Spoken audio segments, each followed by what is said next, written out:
Hello and welcome, Lockdown Defenders. This is Coach Mike, and today we are breaking down the Utah Jazz defense, a team at the top of the NBA with a top-ranked offense and defense. But in this video, we're focusing on their defense against the Clippers. A matchup with already 3 games in, we'll break down the Jazz's base defense, how they are adjusting to the Clippers, and what we can expect moving forward, as this matchup may prove to be a pivotal one come playoff time. Man, what a defensive play. Tremendous defense. Wow. But before we get to this breakdown, I have a special announcement. I'm releasing a Lockdown Defense book. If you love the techniques covered on this channel, you'll love this book, jam-packed with drills, techniques, and coaching tips of how to improve and develop great defenders. The book is due to release in the next 2 weeks, so if you want to stay up to date and be one of the first to own one, join the group and go to lockdowndefensebook.com and sign up for the newsletter and the latest information. Now let's get back to the breakdown. The first thing we need to understand about the Jazz is how they defend the pick and roll.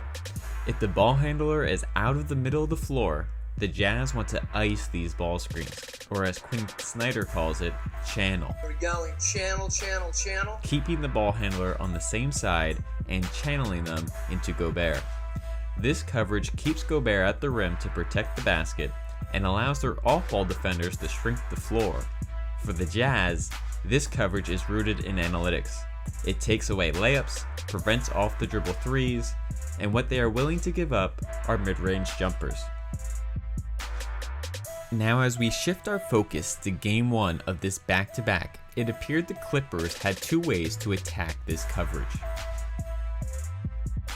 First, it appeared they made an emphasis on clearing out the ball side in transition. This set up 2 attacks.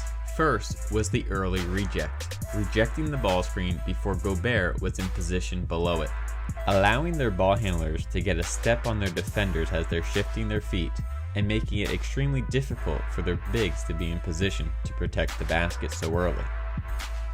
The second attack occurred if the big was in front of the ball handler.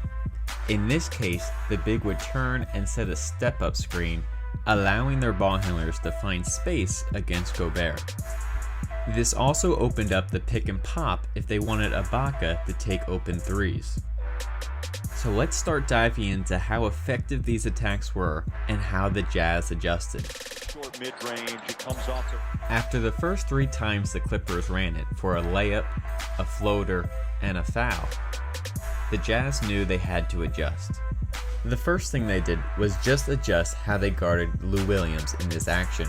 If he was on the right side of the floor, they would funnel him into the ball screens, not allowing him to drive baseline against them, continuing to help and shrink the floor off the ball and living with these mid-range jumpers.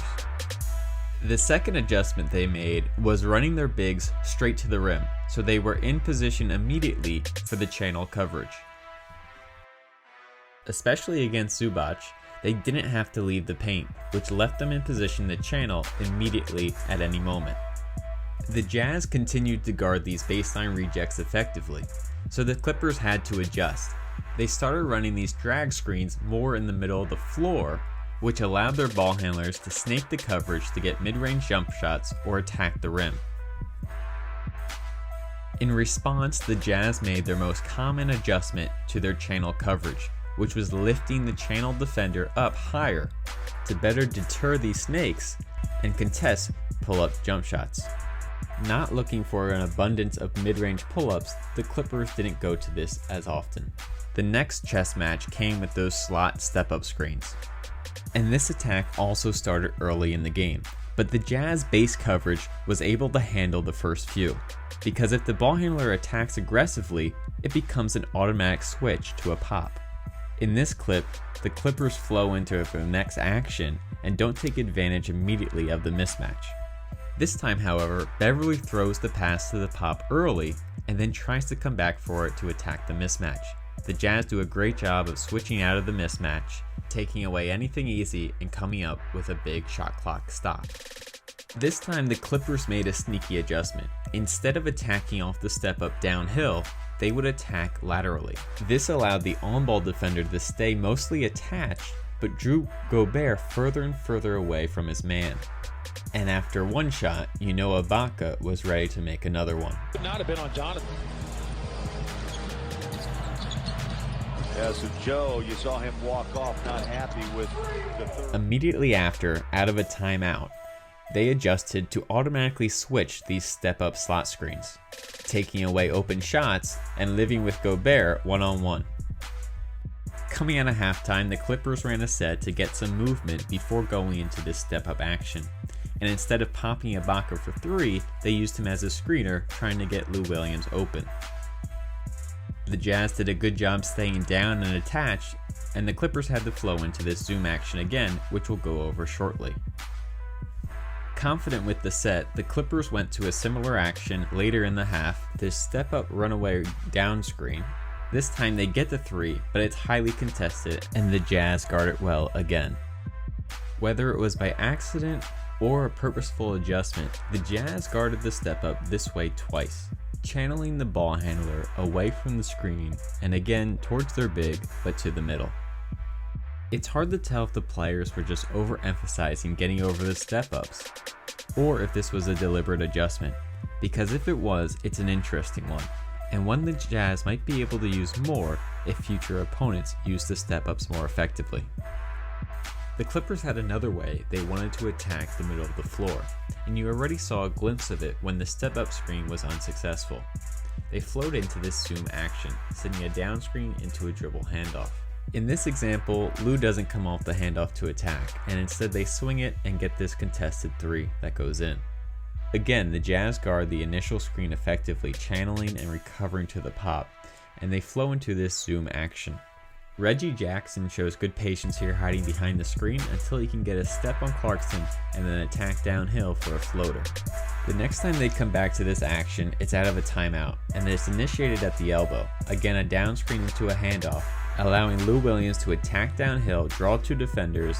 The off-ball defenders haven't recovered, and they leave this wide open roller for a dunk. Now into the second quarter, when the Clippers try and come back to the zoom action, you can see the Jazz are more prepared to chase it effectively. This means that Gobert will hopefully need to help less on the ball handler, and you can see him immediately recovering to the level of the roller to prevent any lobs. You can see they forced the miss, but they couldn't come up with the rebound. Now it was time for the Clippers to counter. They did so by going back to the zoom action and back cutting the cutter. And they definitely had it wide open without weak side help. They miss it and flow into a wing ball screen. They reverse it quickly and trying to go right back into the zoom action, but Ingles steals it away. The Clippers went away from it after that, and by the time they went back to it at the end of the second quarter, the Jazz had changed how they were guarding it, going under the zoom based on personnel. And so the Clippers rescreened immediately, and this worked to their advantage. As they hit the pull-up jump shot, the Jazz are willing to live with. When the Clippers did rescreen the defenders going under, they did find effective and open looks. This time the ball handler rejects the rescreen, gets into the middle, and steps back for a pull-up. Shortly later, they go back to the zoom action, and with Reggie Jackson, he comes off, rescreen the under, and this time he's able to get to the middle of the floor and find opposite for an open three. And if they tried to switch the rescreen or just got caught under it, the Clippers did a great job of rolling right to the rim and exploiting the mismatch. The Jazz will have to adjust to these rescreens, or they'll have to get used to chasing off this zoom action, making sure Gobert stays even with the roller to take away the lob, and living with these mid-range contested floaters or jump shots. And I know what you're saying, the Clippers had a depleted roster this game. Without Paul George or Kawhi Leonard, some of the actions lacked effectiveness, and that was no more true than when they went to their post-up game. The Clippers are 4th in the NBA in post-ups, but that's not because they post up their bigs, it's because they post up Kawhi and Paul George. And so without them, they decide to post up Morris instead. Usually the Jazz can weather these types of post-ups. With Ingles and Brogdon, they usually have the size to hold their own in the low post. But after the first look being good and him scoring on the second one, the Jazz knew they had to adjust slightly, offering to supply more help off the ball and dig in, but this time they get the foul. The Clippers continued to go to Morris inside, especially when Lou Williams was out, and the Jazz continued to offer help and dig at the ball from the perimeter, even double teaming at times, forcing the Jazz to scramble out the shooters, and this time they forced the miss. For much of the rest of the game, there wasn't much nuance to it. The Jazz would try and help as much as they could off the ball, and Morris just kept getting good looks, but couldn't convert them. Even into the second half, Morris kept getting good looks, but coming up short at the rim. I would assume Morris can be better in future games at these post-ups. Adding Kawhi and Paul George, you can only imagine the effectiveness being more. The Clippers did stay ahead of the Jazz with this set here. It's a Horns flare action, where Morris sets a screen for the ball handler and then receives a flare out to the perimeter. The first time they run it, Lou Williams draws two defenders and Morris knocks down the open three. The Clippers come back to that set later in the quarter, but this time the Jazz defend it well, staying with Morris, and instead the Clippers seem to be looking for this second screen for Williams, and they get him the open jump shot, but he doesn't knock it down. Knowing how tightly the Jazz were guarding Lou Williams, the Clippers came out of halftime and put him in the screener position. The Jazz wanted to stay with Lou Williams, so Ingles only hedges, which allows Reggie Jackson to get downhill for the and one. The very next play, the Clippers go right back to it, but this time the Jazz switch it. But the Clippers were ready to counter, and whether they switched or hedged, they knew they would be high out on Lou Williams. And so they threw it to Ibaka for the blind pig action. A beautiful set by Ty Lue, but Lue's unable to knock it down. The next, and actually last time they run it, Lue's at the point, and they use it to get a switch and drive Clarkson. This was one of the Clippers' most effective sets, and although they only ran it 5 times, they did stay ahead of the Jazz and their adjustments. This last set that the Clippers used most often to attack the Jazz in Game 1 of this back-to-back was this classic pistol action in the NBA, where the guard can come up to set a step-up screen and the big can set a flare or come into a ball screen. The Jazz started the game by switching this action, but they got a foul call the first time they ran it.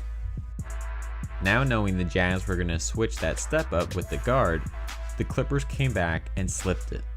It appeared wide open, and although they hit it late, the Jazz do a good job recovering and take away the easy basket. They continued to slip the action, but this time Favors does a good job of covering up and sinking to the cutter. Lue drives the switch to the basket. They can't get anything, so they kick it up and drive again, and this time they get the layup at the rim. The Clippers stay one step ahead again and anticipate the adjustment the Jazz will make, this time jumping to the low side of the switch to prevent the roll. And so the Clippers flare off the screen and get this pull-up jump shot, and this time Lue knocks it down.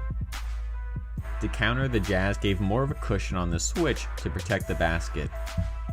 This time they contain the action and force a turnover as Beverly steps out of bounds.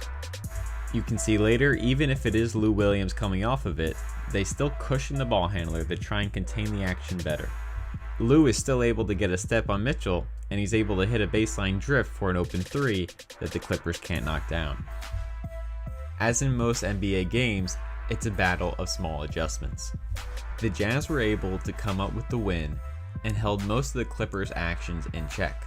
But with the Clippers returning their full roster in the next game, the battle of adjustments became much harder.